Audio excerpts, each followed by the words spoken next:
Some podcasts do like cold opens, so we could try and do one of those.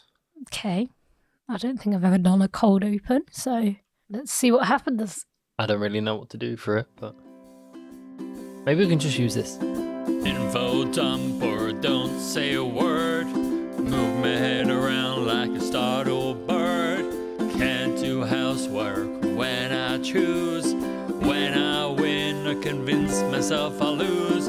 Fabric feels weird against my skin. I gotta hold my breath when I take out the bin. Can't go out cause it's too hot and bright. I can't sleep at night cause there's too much light. The bees in my brain won't let me speak. My thought process is quite unique. The mask comes off and now I'm weird. Everything is as I feared. Living in this world can be quite a chore. We've all had enough, but we still want more. Leave me alone, I don't want interference. Wait, no, mate, that's your autistic experience. Hello and welcome to the Autistic Experience, your one-stop shop podcast for neurodivergent news, commentary, weirdness, and scratch-off maps that tell you where you've been. Sorry, I'm just listing things that I'm looking at right now. It is the 5th of November. Woo, spooky. No, wrong one. Not spooky. Boom, boom. Boom, boom. That's the one. Yeah, thank you. My name is Kieran, as always, joined by Chloe. Hi. Hi.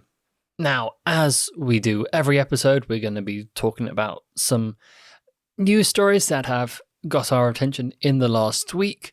We're going to be diving into the internet to sort out some rando's life and then looking forward to next week with what sort of events are happening in and around the UK. Woo. Woo. Woo, woo. Now, if you want to have a look at any of the news stories that we talk about, you can go follow our Instagram page, which is at the Autistic Experience, and that means you can go and like everything we put. Yes. If you fancy it, because we're very needy people. Have to. Must. Oh, okay. That's a contract. There is no choice. Okay. I was misinformed. We will put references to everything we talk about, all the news stories and everything, up onto there so you can go find them yourselves, read them yourselves, and figure out your own brainness on them. I'm sure that makes sense as a sentence. I think so. I'm not willing to do a second take.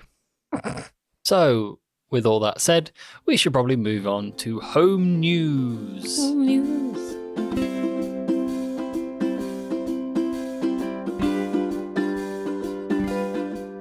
I just thought that this is home news for the first home news we've done since we got back from massive week away. Yeah. So should we talk about that, I suppose? Well, the week away. Yeah. Well, we did it briefly mentioned, I think, the wedding and stuff, didn't we? Yeah, we mentioned the Last important week, bits. So, actually, so since then, I went for a nighttime paddleboarding session. Oh, yeah. At Salford Quays, where I paddled around Salford Quays dressed as a shark. Yeah. It was not my costume, but the person whose costume it was did not want to wear it because they thought it was unsafe to paddle in. So they gave it to you. So I was like, I'm going to put it on because I don't care. Yeah. I don't care if it's unsafe, it's better that way. Yeah. It's more fun. If I go in, I want to die dressed as a shark. Yeah. Like, my brain is so starved of any neurotransmitters, any chemicals, like, I've got to get it somehow. Yeah. And threat to life is the only It's the only way I feel anything. But yeah, we did that. We did some spooky baking for Halloween. You've done some DIY building today? Yeah. Today, as we're recording, I built a guinea pig ramp, which is a ramp for guinea pigs. Yes. Pretty much what it says. It's horrendously complicated because that's the way I build everything. It's a very high-tech, top-of-the-range, fancy guinea pig ramp. Yeah. And then also I had my flu jab today. Woo. Which I'm not quite sure why I got picked for it because I got an invitation from our doctors, and they're like, "Hey, you're invited to come in." And I was like, "I've never had an invitation to get a flu jab before, and it's not like I've hit any milestones with my age." Really? So I've got to assume that because it's my first year that I've been diagnosed autistic, so I've got to assume that because of that, because it's on the system as a health condition, then they've probably gone, okay, health conditions, you all get like a flu jab and also a COVID booster at the same time, one in each arm. Hey. So these better calm down, otherwise I am not sleeping tonight. It means I can punch you in both arms, and neither of them are safe. Okay, never mind, my left one's okay. Left one's okay now. So right one's still a bit achy around the bullet wound, but yeah. Otherwise good. What else did we do? We've actually had quite a productive week. We have. It's weirdly productive, and it means I haven't been able to get anything that I needed to do done. I spent a lot of time sewing curtain stuff and putting up insulation. Yeah. For prepping for winter, but also I've had some paperwork and training I need to do. Probably some editing I need to get on with as well, which I've not been able to even look at because I've been far too busy sewing and making things. And rearranging the Honestly, house. being productive is the enemy of productivity. But honestly, I think that's probably it for home news. That's what we've been up to. What have you been up to? I don't know, but you can tell us if you really fancy on Instagram. Yeah. At The Autistic Experience. Just comment on the post which has this episode on. Tell us what you've been doing. Why not? Did you bake anything spooky for Halloween? Yeah. Also, as you're probably listening, it's bonfire night, so good luck. Boom, boom. Boom, boom. But yes, I believe that's it for home news, so let's move on to neurodivergent news. Boom.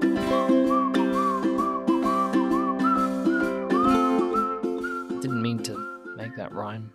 News and news.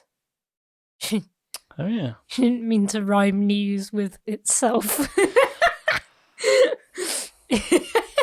Okay, never mind.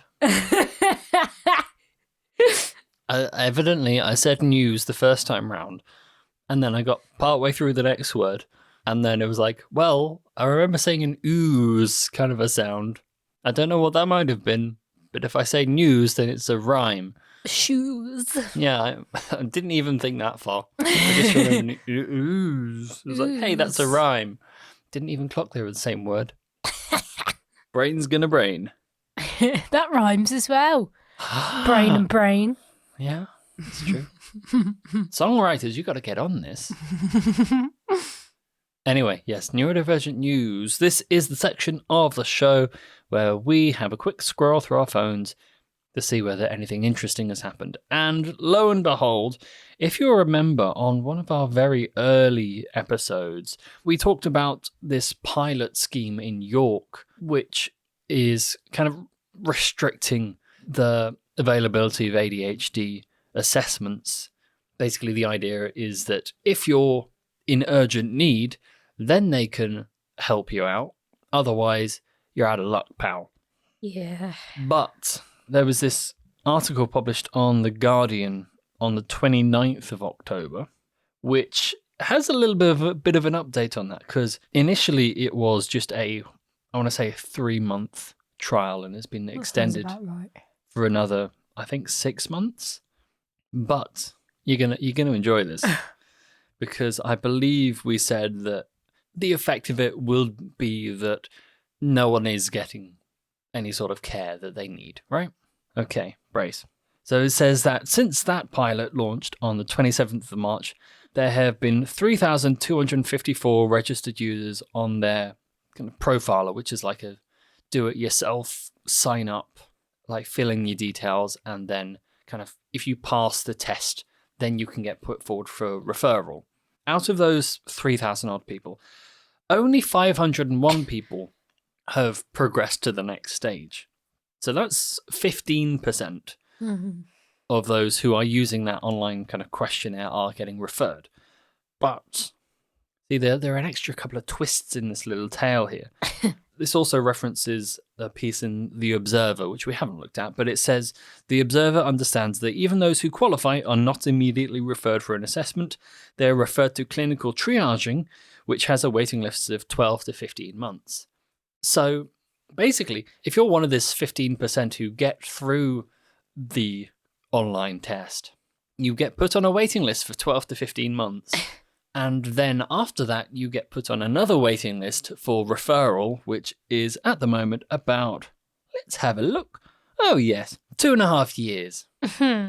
So, all in all, that's coming up to a 4-year wait. I mean, it's still slightly quicker than Sheffield's 280 odd years that we had a look at the other year. 273 years, I want to say.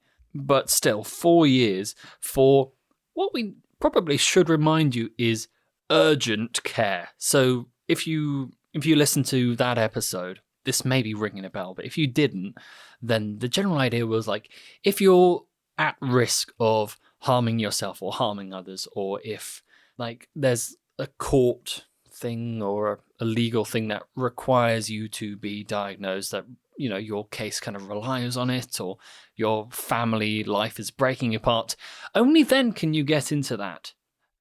And then there's a 4-year gap. Yeah. Yeah, it's not great, is it really? No. Bit pointless. Because as we all know, when your mental health is in a rut and you're feeling that sort of a way, the one thing that makes it better is a 4-year wait for help. Yeah. Oh, wait, no, sorry. Not that. It's completely useless and helps absolutely no one, which is exactly what we said would happen. So, yes, and oh no. We also said last time as well that another problem is that during that 4-year period where you've got the most urgent care needing people waiting to be referred, you've got all these other, 3,000 people that didn't get through the test, that are getting worse and worse the whole time until maybe, 2 years into those 4 years. You've got another 1,000 people out of that initial group that are now coming through as urgent care because they've gotten so much worse that they now need this very urgent 4-year waiting list help. I'm trying to think if anything with a 4-year wait, is reasonable to describe as urgent or quick. And the only thing I can think of is, ice caps melting. Yeah. Yeah. Global warming. If they were happening in, within 4 years, that would be urgent. Yeah. And, call me crazy, but I think that maybe providing at least a basic level of healthcare is somewhat more achievable than stopping global warming in a 4-year time frame. I reckon we can probably get that down a bit, can't we? Probably, yeah. But who am I to say? I'm not a medical expert. I'm simply a person with a calculator. So, is the answer, as always. If I was going to make that the episode title, I have no idea how I'd spell it. Furt. Furt. Puffed. P-H-R-R-T. I'm sorry you've had to listen to us going for the last however long, 30 seconds or so. Let's play a game called Spot the Actual Fart. Yeah, that's why we do it, so we can fart. And I don't have to edit it out. We just go over the top, over and it's good. It blends in so well. Yeah. Although, you never know. If you want to use us going as your text tone, just let us know and we'll release that. God. We'll release the MP3 to the public. Maybe I might. Should we move on to the second story? Yeah. For today. Probably.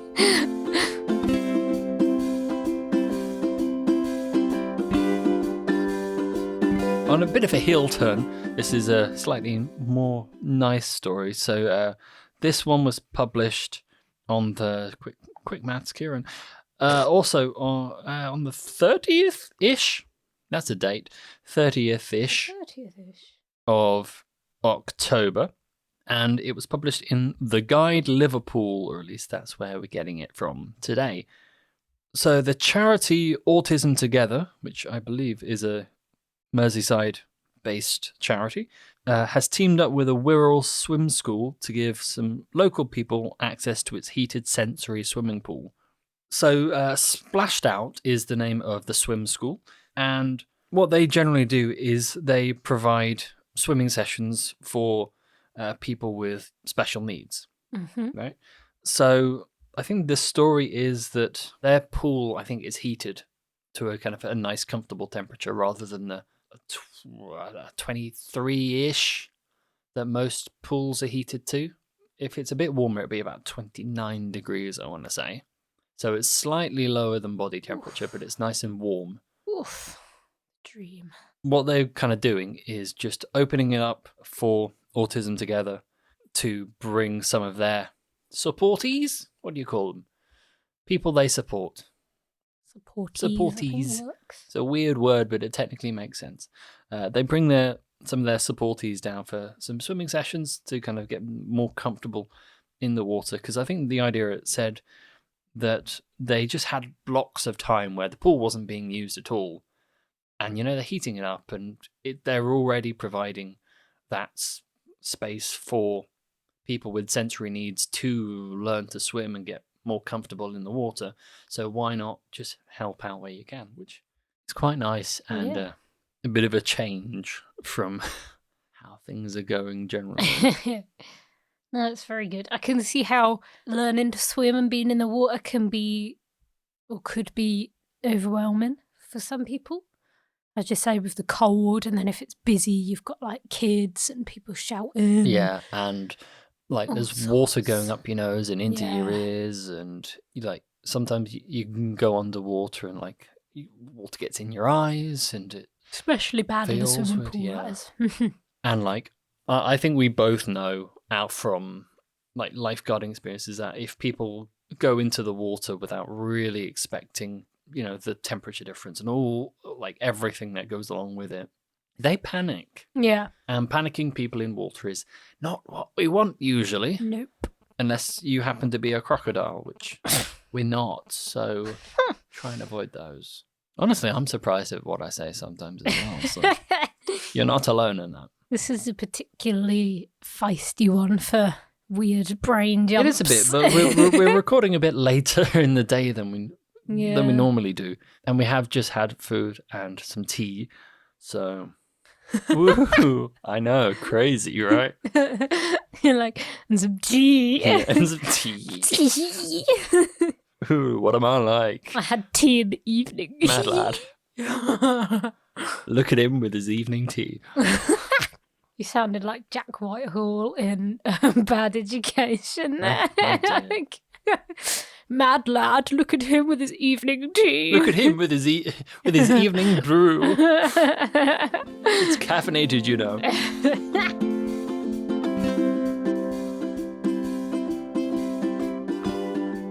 And the last story we're gonna chat about this evening, day, whatever. This now. Yeah, that's a good one.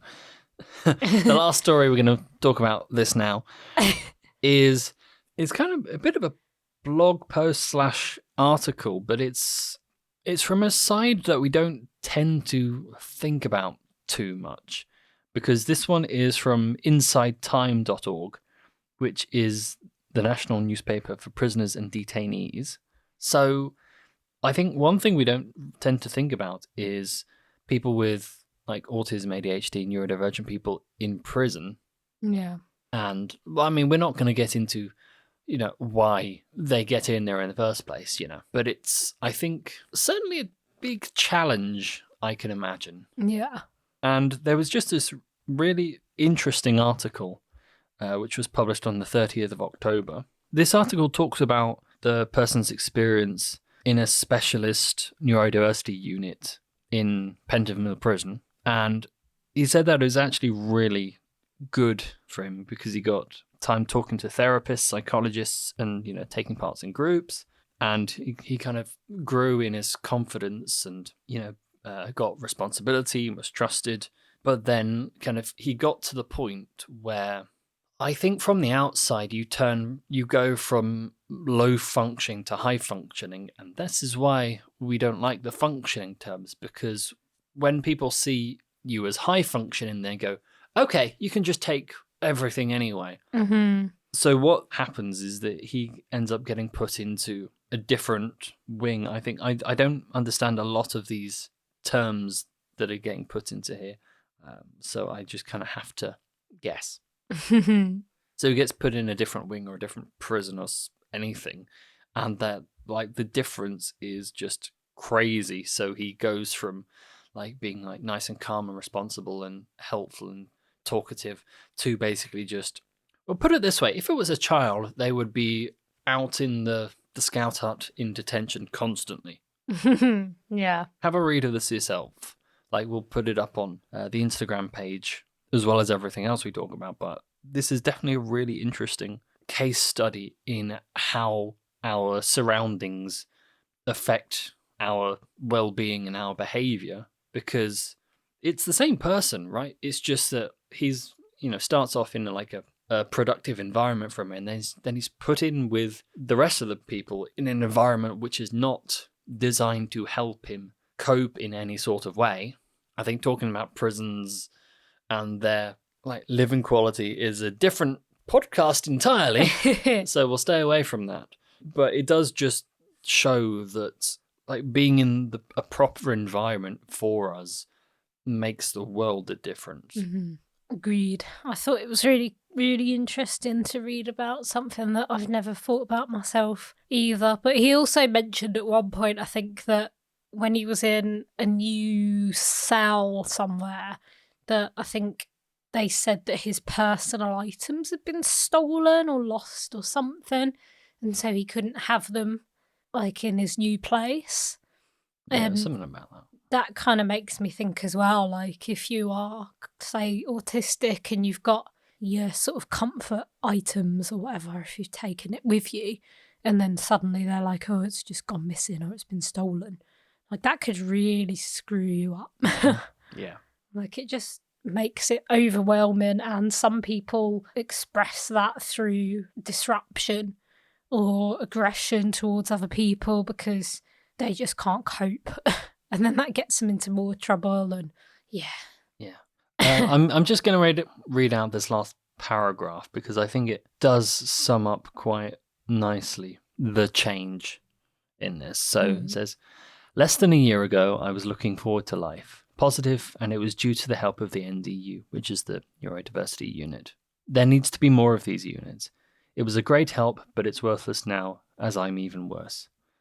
I'm back begging with no hope, no confidence. Jail helped me, then it withdrew its help. Why? I'm sure of one thing.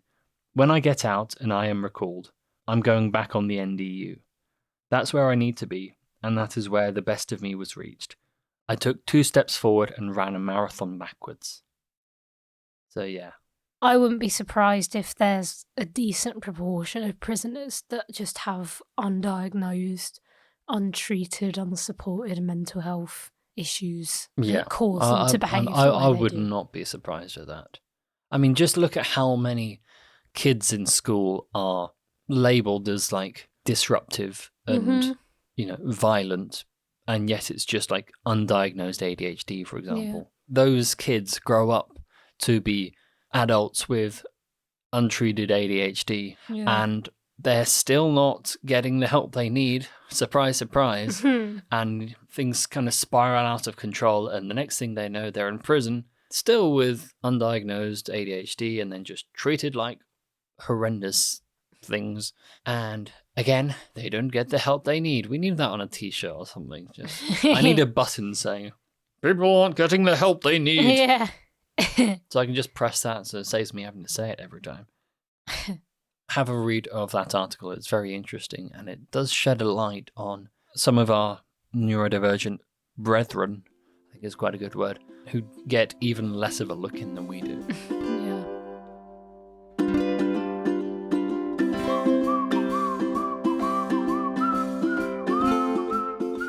But that's it for neurodivergent news. Let's move on to question of the week. Wow. In which, yes, as always, we'll go trawling through the salmon breeding grounds that is Reddit to try and pick out some fresh caviar of questions. Mr. Evening Tea is back. Mr. Evening Tea. Caviar. Delectable. So, our question today is, how do you deal with getting overwhelmed by noise where headphones aren't an option? The post reads, I had to leave a college lecture early because for some reason today I got really overwhelmed by all the typing noises and sniffing and whispered talking around me. Today is one of those days where the noise of the whole world was just really overwhelming and I needed to leave and cried once I got out. And even outside, the people were too loud for me a little. Do you deal with this / have any tips? Yes. Mm-hmm. Oh, yeah. One word. Earplugs. But we'll say it a little loud for the people at the back. Earplugs. Best things in the world. Mm-hmm. Now, if you haven't heard, I'm going to do a plug for a brand. I haven't actually used this brand. You're going to do a plug for an earplug? So there's a brand called Loop. Yeah. Loop? You've probably heard of them. Yeah. Well, there's Loop. They advertise a lot to like sensory needing. Yeah, they do. But there's some other brands that are fairly similar, but I think Loop is kind of the biggest one out there at the minute. I think there's another one called Flare that's fairly similar, but they're basically earplugs that kind of sit just in your ear. If you're not aware of what they are, they sit just kind of in your ear.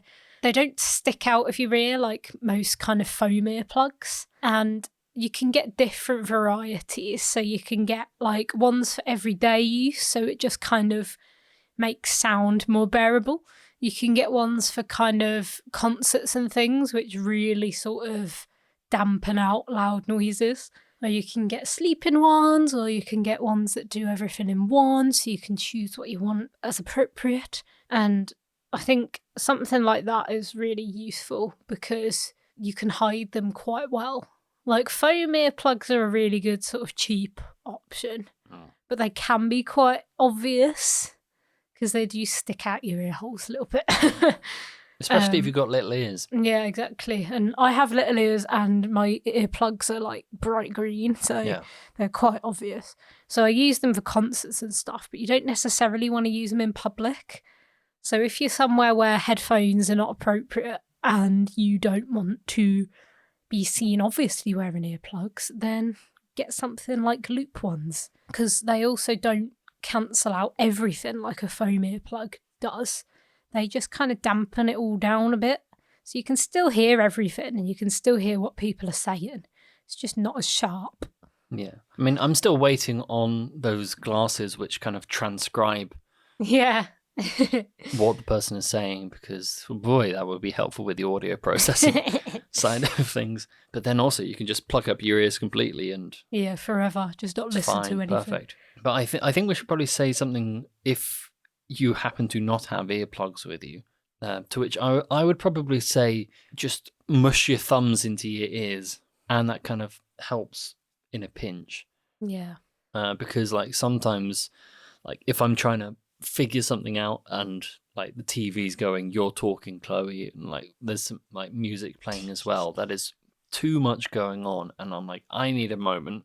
So I just block my ears, I kind of like close my eyes and just go, okay, and I need a moment of calm, and just trying to cut out as much sensory input as you can does help to cool your brain down a little bit.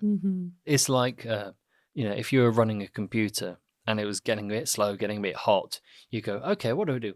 Oh, I've got all these Chrome tabs running. I've got this game going at the same time. How about we just close some of that down? So you do the same thing with your brain. You just close down a couple of your input things. So close down your eyes, close down your ears, and just wait for your brain to become less of a mess. Yeah. See, that was an actual rhyme. It was. That was a good one.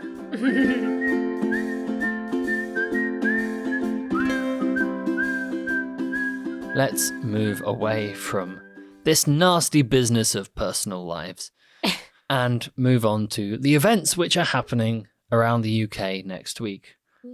Now, one thing that is actually happening next week is the Nottingham Comedy Festival. Ooh. And wouldn't you know it, us autistic folk are kind of weird and funny, which does blend quite well. Quite. Sorry, my brain's gone into Yoda mode all of a sudden, so that's good. Quite. So it makes being a stand-up quite easy, because all you have to do is say stuff and people laugh. Easiest job in the world. Tell true stories about yourself. Yeah, pretty much. That'll do. Just talk about your trauma. Yay! So we actually have, I believe, 2 shows based on neurodivergence going on at the Nottingham Comedy Festival.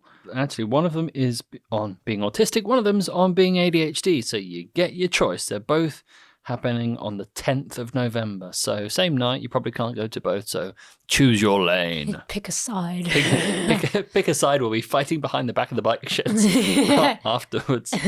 Be like West Side Story. Get your clicking fingers ready. Okay, I'm sorted. And your earplugs for all the clicking fingers and earplugs, yeah. So, representing the autism at Nottingham Comedy Festival. Autism. Is Mark Nicholas with Autistically Trained. So this is an hour of stand-up comedy from, it says, a promising and talented new comic about falling off the rails and getting right back on track. So this is at the Navigation, which I'm sure if you're in Nottingham means something to you. Because, Chloe, you can testify. I clicked on the Navigation because it's on list.co.uk, and you'll see that there is no information. Yeah, I can confirm. I'm continually scrolling, and there's nothing on there. It's just bullet points of nothing. Yeah. Oh, wait. Hang on. Sorry, they've decided to put the text in the exact same colour as the background. So I have no idea. That's really clever, that. Yeah. Good luck finding this. It's at the Navigation on Friday, the 10th of November at 8:40 p.m. And ticket prices start at £6.60. So close, could have been £6.66. Really scare off the people who think you can pray autism away.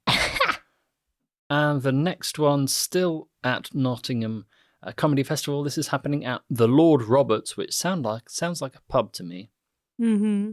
At 8:30, but this is free. So this is the ADHD side of things. So if you've already impulsively spent all your money on your latest hobby, then good news, this one's free to go to. So this one's by Edom, I want to say Mu. It's M-W. Edom. Yeah, we'll go for that. So it's called Misdirection, the ADHD Magic Show. Ooh. So it says, all the joys of living with the ADHD is told through stage magic and comedy and games of Guess Who and shopping lists and a bunch of other stuff too. And I think, judging by the language, not only do you get a nice ADHD comic / stage magician, but they're also non-binary as well. So you get quite a lot of representation up there, but also magic. So, woo. I like the sound of that one. Yeah. I think I might be picking ADHD for my side. Yeah, me too. It's free. And magic. Free and magic, yeah. So fun. Choose your side. Pistols at dawn.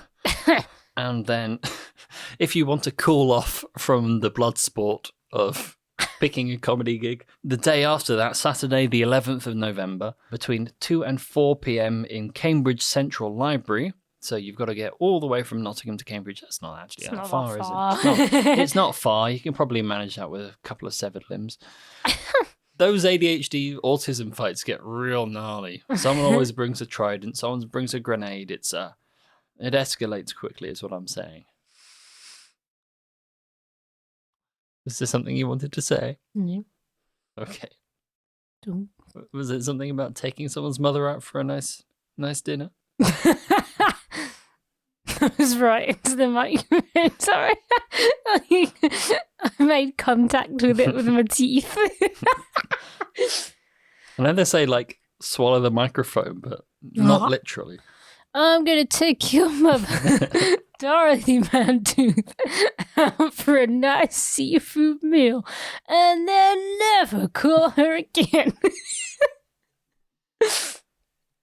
And that's what happens when you actually know your partner, folks. You know to not continue this because it's going to be in their brain for the rest of time unless you let it just go. So, this is Saturday, the 11th of November in Cambridge, is Writing a Neurodivergent Fairy Tale Workshop. Cute. Tickets are either £6 or £3, depending on your age, I'm assuming. Who knows? I haven't checked. But this is run by someone called Lizzie Milton, and it says, through a series of short, fun exercises, Lizzie Milton will equip you with the tools to write the neurodivergent fairy tale you wish you had growing up. Explore the power of mythology, folklore, and share common experiences that bind neurodivergent folk together. No writing experience necessary, just a desire to tell your story. That sounds wicked. And in Cambridge as well, so it might feel kind of fairy tale-y, because Cambridge is quite fancy in it. I don't know, I've never been to Cambridge. No. Well, you're from Birmingham, you're not allowed anywhere that has an actual river. Wow. Birmingham has more canals than Venice. Yeah, but if you send a gondola down a canal in Birmingham, it's not going to come out the other side.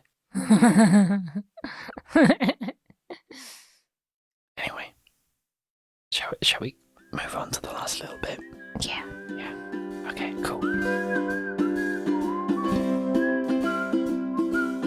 So those are your events for the next week. We're learning our lesson. We're keeping them towards the end of the week to give you a bit more warning, if we can. Bit more swarning. Yeah, that's definitely a thing. And of course, now we've reached that bit, it means it's time to end this episode of The Autistic Experience. I know you have to get on with the rest of your life. What a disappointment. That sounded sarcastic. It wasn't. We know. It is disappointing. It is a disappointing life out there. Yeah. What's not disappointing is the tart that I'm going to go and eat. Oh, yeah, we've still got those. Yeah, we're going to go eat some food. You do the same thing too. And then we'll meet up later on to discuss. So I was just thinking, what was the best way of getting in contact with us? I don't know. Could it be our Instagram page at The Autistic Experience, where you can check out all the references to everything we've talked about today, and also go see your listening options, because we're on pretty much everything now. We start putting our stuff on YouTube as well, just in case you're so inclined. That was a weird way of saying it, but that could be said of anything I say. How could be said of anything I say? I know, a sentence that actually makes sense. Evening tea. Does marvellous things to the brain. Did you have something weird in your tea that I didn't have? Might have been fresh milk. We've been living on weird milk for a while now. Maybe I've grown dependent on it. Who knows? Anyway, while we get this whole milk situation sorted out, you go take care of yourself for the next week. We'll be back next Sunday at midday British time. GMT we're on now. Yeah. It's not just a very disappointing sandwich. What's in a GMT? Grape, meatball, tomato. Ew. Yeah, I know. Be alright if you took the grape out. Yeah, maybe we should make it more worse. Yeah, that's a good word. Well done me. Okay. I think evening tea is wearing off, so I think we should probably just go now. We'll catch you next week, but should the opportunity ever present itself in the next week, you go get that free lunch. Hey. Hey.